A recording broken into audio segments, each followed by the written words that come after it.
My stepmother Helena threw boiling water on my hands the day before my wedding to a blind beggar. "You won't need perfect hands where you're going," she laughed while I screamed in pain. But when my helpless husband caught the cup before it hit the floor the next day without even flinching, I realized this man could see everything, including my stepmother's darkest secrets. What I'm about to tell you will make your blood boil and then warm your heart. My story has betrayal, revenge, and a twist nobody saw coming, including me. Before we start, subscribe and hit the bell icon because you need to see how a blind beggar became my stepmother's worst nightmare. Now let me take you to the night my father died, and how everything I knew turned into a living hell. I'll never forget the sound of the teacup shattering on the floor. It was a Tuesday evening and my father had just finished dinner. Helena, my stepmother, had made him his favorite chamomile tea. She always made his evening tea. Always. I was in the kitchen washing dishes when I heard the crash, then a heavy thud that made the chandelier shake. By the time I ran to the living room, my father was on the floor, convulsing. His lips were turning blue and foam gathered at the corners of his mouth. Helena stood over him, her face a perfect mask of shock. "Call an ambulance," she screamed, but her hands didn't reach for her phone. They stayed perfectly still at her sides. I grabbed my phone with shaking hands and dialed. My father's eyes found mine in those final moments. He tried to say something, his mouth forming words, but nothing came out except a horrible gurgling sound. Then his eyes went blank. Just like that, the only person who loved me in this world was gone. The doctor ruled it a heart attack. Quick, unexpected, tragic. But I couldn't stop thinking about those blue lips, the way Helena had stood so still, the fact that she'd refused to let me see his body one last time before the cremation. "It's too traumatic for you, dear," she'd said, her hand on my shoulder feeling like a spider's leg. The funeral happened within 3 days. Everything rushed, everything controlled by Helena. When the lawyer read the will, I felt my world collapse. Everything, the house, the jewelry business my father had built from nothing, the bank accounts, all of it went to Helena. "As your father wished," the lawyer said, not meeting my eyes. But I remembered what my father had told me just a month before he died. He'd held my hand and said, "The business will be yours, Scarlett. I'm changing the will next week. You're the only one I trust." Next week never came. Within days, Helena showed her true face. She fired every servant who had known my real mother, who had watched me grow up. Mrs. Chen, who had braided my hair every morning for 15 years, was thrown out with just an hour's notice. Then, Helena moved her lover, Gregory, into the house. A greasy, sneering man who looked at me like I was a piece of meat. He took my father's study, sat in my father's chair, and smoked cigars that made the whole house stink. My stepsister Vanessa got my bedroom. She threw all my things into trash bags and dumped them in the basement. That's where I was told to sleep now. The basement. It was cold, damp, and smelled like mold. There was a thin mattress on the concrete floor and one scratchy blanket. The first night I cried until I had no tears left. The second night I just stared at the ceiling, listening to rats scurrying in the walls. Helena turned me into a servant in my own home. I woke up at 5 every morning to make breakfast. I cleaned every room, did everyone's laundry, cooked all the meals. When Helena hosted her society parties, I served drinks while her friends whispered and stared at me with pity or contempt. If I worked too slowly, Helena would slap me. If I talked back, she wouldn't let me eat. Vanessa loved to pour her juice on my head during breakfast just to watch me clean it up. They treated me like I was less than human. One night, I found my mother's locket. It was the only thing I had left from her. A silver heart-shaped locket with a tiny photo of her inside. I'd hidden it in an air vent in my old bedroom months ago, knowing Helena would try to take it. But when I snuck upstairs to retrieve it, I saw Vanessa wearing it at one of Helena's parties, my mother's locket, around her spoiled, cruel neck. I walked up to her trying to be calm. "Vanessa, that's mine. Please give it back." She looked at me like I was a cockroach. "Finders keepers?" she laughed, and her friends laughed with her. I reached for it, my hand trembling. That's when Helena appeared. The belt hit my back so hard I fell to my knees. Then again, and again. Helena beat me in front of 30 people, lawyers, businessmen, society wives, and not one of them said a word. They just watched, uncomfortable but silent. Because Helena was powerful now, she controlled millions. Nobody wanted to be on her bad side. Vanessa filmed the whole thing on her phone, posting it online with the caption, "Our charity case forgets her place." I spent that night in the basement with cracked ribs and bruises covering my back, crying into my thin pillow. 2 weeks later, I woke up to Helena and Vanessa standing over my mattress. It was 3 in the morning. "Get up," Helena said. She was holding a trash bag full of my mother's photos, pictures I'd managed to hide. Before I could move, she pulled out a lighter and set them on fire right there in the basement. I watched my mother's face curl and blacken. "No!" I screamed, reaching for them, but Gregory grabbed me from behind, holding me back. "Here's what's going to happen," Helena said, her voice cold and businesslike. "You're going to get married. I've found you a husband, a nice blind beggar I met in the slum district. You'll marry him tomorrow, and then you'll leave this house forever." I couldn't breathe. "You can't force me to marry someone," I whispered. Helena smiled, pulling out a velvet pouch. She poured expensive jewelry onto the floor, pieces from my father's store. "I planted these in your basement room, all reported stolen. I have a police report ready to file. You can marry who I choose, or you can go to prison for theft. Your choice." I looked at Vanessa, hoping for some shred of humanity. She just smiled and took a selfie with the burning photos in the background. "Prison or wedding?" Helena asked. "You have 1 hour to decide." They brought him to me in the garden. His name was Ethan. He wore clothes that looked like they'd been pulled from a dumpster, and his eyes were clouded with a milky film. He carried a white cane and moved hesitantly, but when he sat down next to me on the bench, something felt off. His posture was too straight, too confident. His hands were clean, his nails trimmed, and when he spoke, his voice was educated, refined. "I'm sorry you're in this situation," he said quietly. "Your stepmother paid me $5,000 to marry you. I needed the money. I'm sorry." I should have been angry, but I was just tired. Tired of fighting, tired of pain. "It's not your fault," I said. "She's a monster." We sat in silence for a moment. Then I noticed something strange. His teeth were perfect, straight, white, expensive dental work. How does a homeless beggar afford that? The wedding was the next day at the courthouse. Helena invited 50 of her society friends to witness what she called the charity case's downfall. She forced me to wear a stained dress that smelled like mothballs. Vanessa accidentally stepped on the wedding certificate as we signed it, smearing dirt across our names. During the vows, Helena leaned close and whispered, "Your father would be so ashamed of what you've become." I felt Ethan's hand squeeze mine. His grip was strong, not weak, not helpless at all. After the ceremony, Helena threw us out, literally. She had Gregory toss our things into the street. "Don't come back," she said. "The house is being sold. You're nothing now." She handed me $50. "Your inheritance. Make it last." I saw Gregory whisper something to Helena, something that made her nod with a cruel smile. Then I noticed Ethan's face. He didn't look scared. He looked almost amused. Ethan led me through the city streets, his cane tapping confidently. Too confidently. We ended up at a small house in a quiet neighborhood. "A charity organization helps me," he explained. But inside, nothing made sense. The furniture was simple, but it was high quality. The kitchen had an expensive coffee maker, organic foods. The bathroom had designer soaps and lotions. I looked at Ethan. Really looked at him.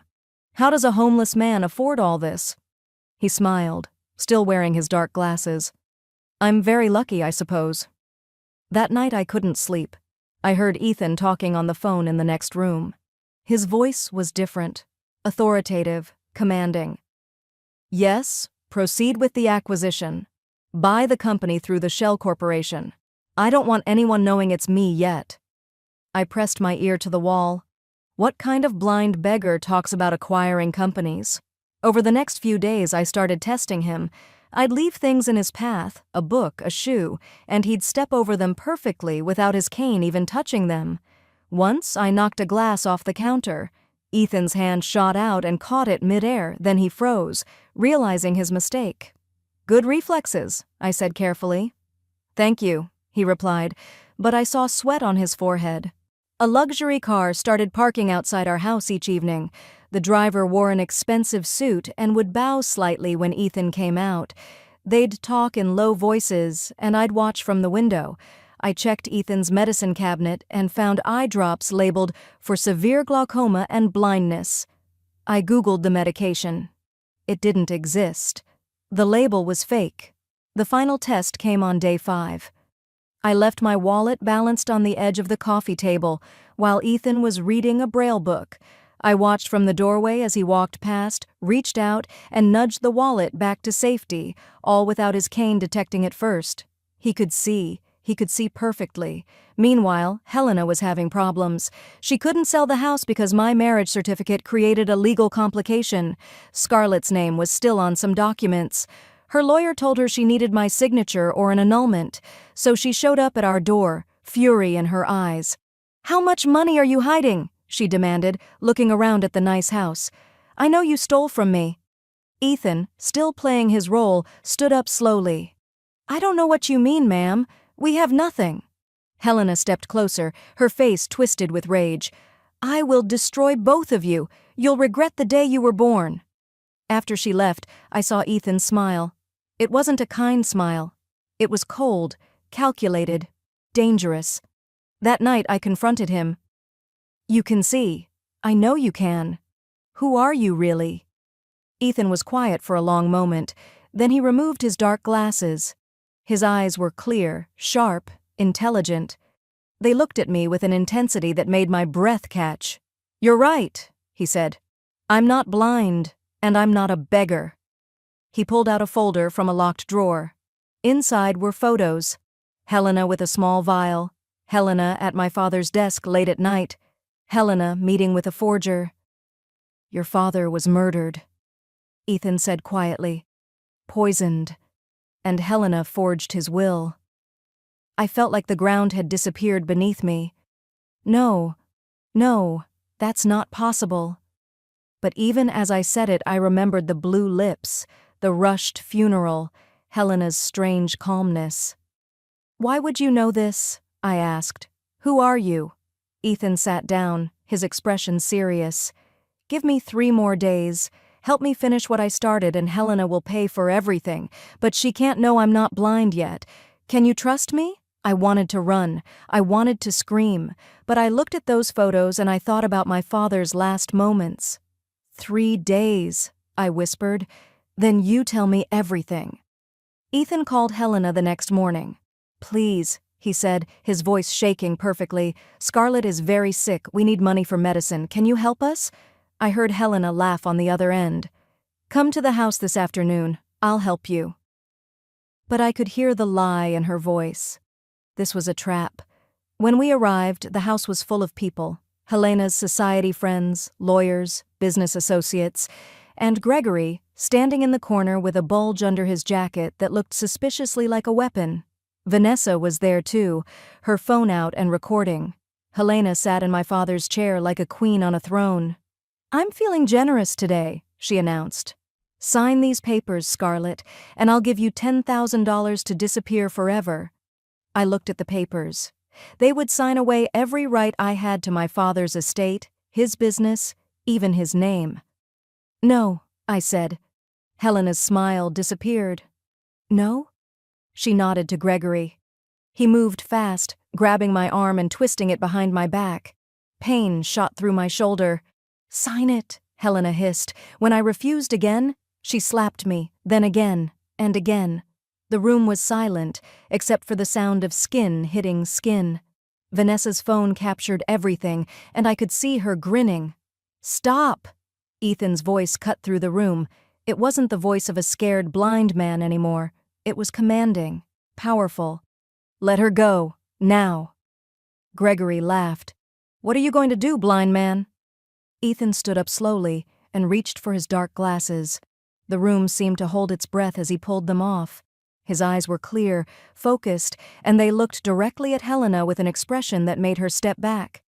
"I can see everything, Helena," he said quietly, "including what you did to Scarlett's father." The room erupted in whispers. Helena's face went pale, then red. Who are you?" Ethan pulled out his phone and dialed a number on speaker. "Send them in," he said. The front door opened, and suddenly the room was filled with men and women in suits, police officers, federal investigators, a team of lawyers. "Mrs. Helena Montgomery," one of the investigators said, "you're under arrest for fraud, embezzlement, and murder." Helena screamed, "This is insane! You can't prove anything!" Ethan walked to the large TV on the wall and turned it on. "I'm Ethan Blackwood," he said, and I heard gasps around the room. Even I knew that name. Blackwood Empire, billion-dollar corporations, technology, real estate, pharmaceuticals. And I have everything. The screen lit up with video footage. Helena, in this very house, mixing something into my father's tea. Helena, meeting with a forger at midnight. Helena and Gregory, discussing how to handle the Scarlett problem permanently after the wedding. The audio was crystal clear. Helena's own voice. "Once she's married off and out of the house, Gregory will take care of her. An accident. No one will care about a beggar's wife." I felt sick. She hadn't just planned to humiliate me, she'd planned to kill me. "I own the charity organization where we met," Ethan continued. "I've owned it for 5 years. 8 months ago, I saw Scarlett volunteering there, reading to blind children, bringing them food with her own money she'd earned from secret jobs Helena didn't know about. I watched her kindness, her strength despite everything. I investigated her family and discovered your crimes, Helena." He pulled up more evidence. "When you approached me with your marriage scheme, I saw the perfect opportunity. I planted cameras throughout this house weeks ago, hidden in flower vases, picture frames, lamps. I have footage of everything, every crime, every cruel word, every plan." He turned to me, his expression softening. "I'm sorry I deceived you, Scarlett, but I needed to make sure you were safe and that Helena would expose herself completely." The police moved toward Helena. She lunged at me, screaming, "You set me up! You ungrateful little—" Ethan stepped between us, and Gregory grabbed his weapon. But the police were faster. Within seconds, both Helena and Gregory were in handcuffs. Vanessa tried to run, but was caught at the door. Her phone, still recording, was taken as evidence. The lead lawyer approached me with documents. "Miss Scarlett, this is your father's real will. Everything belongs to you. The house, the jewelry business, all investments. Approximately $50 million worth of assets." He handed me an envelope. "Your father also left you this letter. He suspected Helena might try something. He hid it in the store's safe." My hands shook as I opened it. My father's handwriting. "My dearest Scarlett, if you're reading this, I'm gone.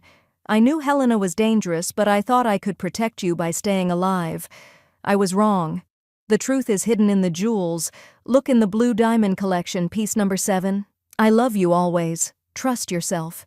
I started crying, really crying. For the first time since he died.